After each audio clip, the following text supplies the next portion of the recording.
تصور کنید که توی مهمونی خانوادگی بزرگ هستیم و همه منتظرن تا خانم یا آقای خونه دیگ برنج رو برگردونه به آرومی و اون لایه ترد و طلایی و خوشمزه که میتونه سیب زمینی، برنج، نون لواش و حتی پنیر باشه بیاد رو سفره و سرو بشه.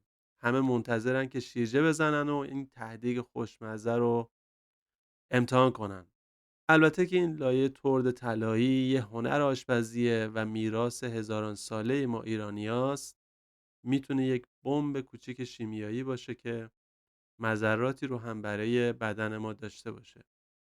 سلام به همه عاشقان عطر و طعم و سفره. به اولین اپیزود پادکست آویشن خیلی خوش اومدید.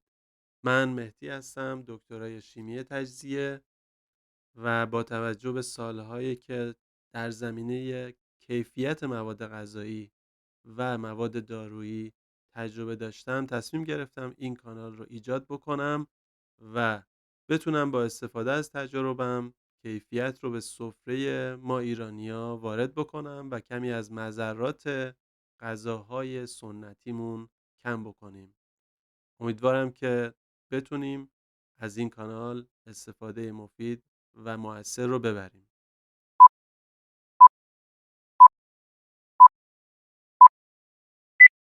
ته‌دیگ از شمال ایران از کنار سواحل زیبا و غرورآفرین کاسپین تا جنوب ایران از هزاران سال پیش جاش رو باز کرد. از زمانی که برنج توی دیگای مسی بزرگ روی آتیش تهیه می‌شد و کم کم این لایه خوشمزه ترد جاش رو از سفره‌های درباری تا خونه‌های ایرونیا به راحتی باز کرد و البته که بایست یه سری موارد رو در تهیه اون لحاظ بکنیم تا مضرات کمتری رو برای ما داشته باشه. اگر آماده اید بریم که دیگ رو بذاریم رو آتیش و شیرجه بزنیم توش. خب حالا بریم سراغ انواع تهدیگ ها. تهدیگ برنجی کلاسیک که با برنج و کره حیوانی و زعفرون درست میشه و یک کیک برنجی درست میشه زیر برنج.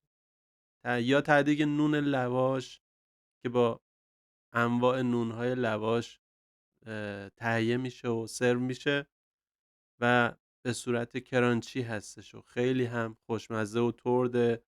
تهدیگ سیب زمینی که اون رو با سیب زمینی های خلال شده و شسته شده تهیه میکنن و بهش کمی زردچوبه یا دارچین یا زعفرون اضافه میکنن که البته یک لایه کنجد هم زیرش میتونه اون رو محشر کنه.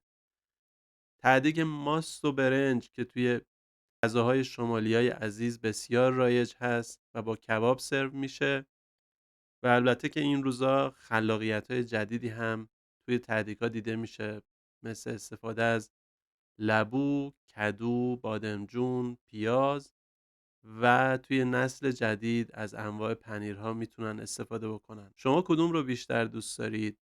لطف کنید توی کامنت ها برامون بنویسید و اگر این افتخار رو بدید این کانال رو سابسکرایب بکنید و زنگوله آلارم کانال رو بزنید تا اگه ویدیوی جدید اضافه شد به اطلاعتون برسه.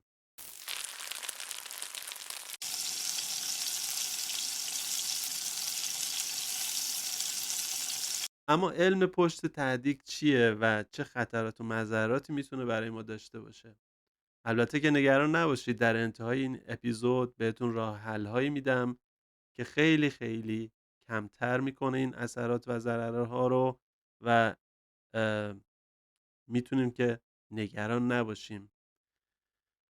وقتی مواد نشاسته‌ای مثل برنج یا سیب زمینی یا نون توی دمای بالای 120 درجه در کنار روغن و شرایط خاصی قرار میگیرن شروع میکنن به واکنش دادن و یک ترکیب سرطانزایی رو ایجاد میکنن به اسم آکریلامید که میتونه برای بدن ما مضر باشه و هر چقدر مواد نشاسته‌ای شما تو اون دما بیشتر بمونن و کرانچی‌تر و سوخته‌تر بشن و رنگشون تیره‌تر بشه، مقدار آکریلامیدی که توشون تولید میشه میتونه خیلی خیلی بیشتر باشه. علاوه بر آکریلامیدها وقتی که روغن رو تو دمای بالا قرار میدید یا از روغن‌های چند بار استفاده شده میاید استفاده میکنید، ترکیبات پلی آروماتیک هیدروکربن ها توی اون شرایط تولید میشن که مضرات خودشون رو دارن و میتونن به بدن ما و سلول های ما آسیب بزنن. اما خب یه خبر خوب اینجا داریم. هر چقدر رنگ قهوه‌ای و تیره این لایه نشاسته‌ای کمتر باشه، مقدار آکریلامیدی که ایجاد شده کمتر خواهد بود.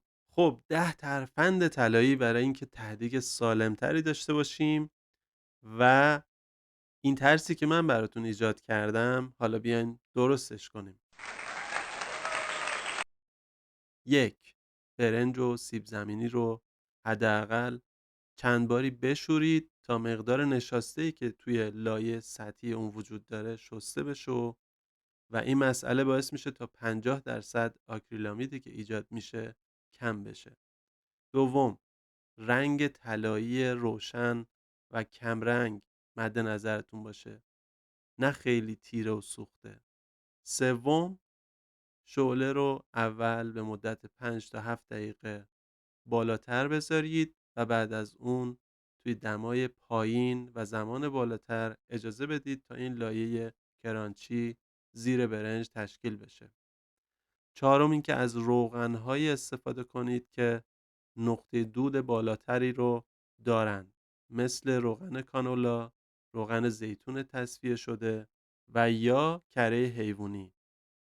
5. کمی زنجبیل، زردچوبه یا رزماری به برنجتون اضافه کنید. این میتونه یک جور مهار کننده طبیعی آکریلامیدها باشه. ششم اینکه این روزا ایرفرایر توی خونه‌های ایرانی جاش رو باز کرده و میتونه کمک بکنه که شما ته‌دیگایی درست بکنید که درصد آکریلامید پایینتری دارن.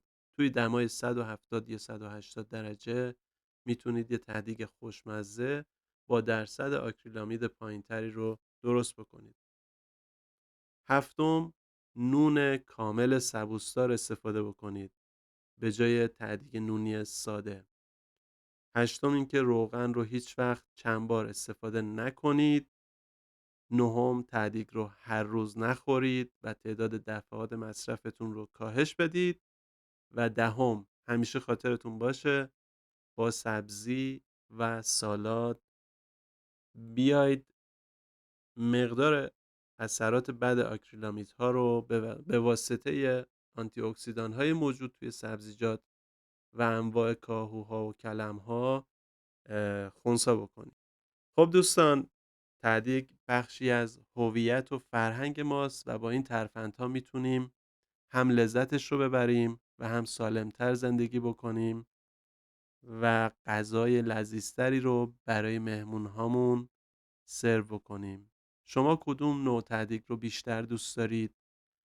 نظرات و ترفندهای شما چیه که یک ته‌دیگ سالمتر و طلایی‌تر تهیه بکنید؟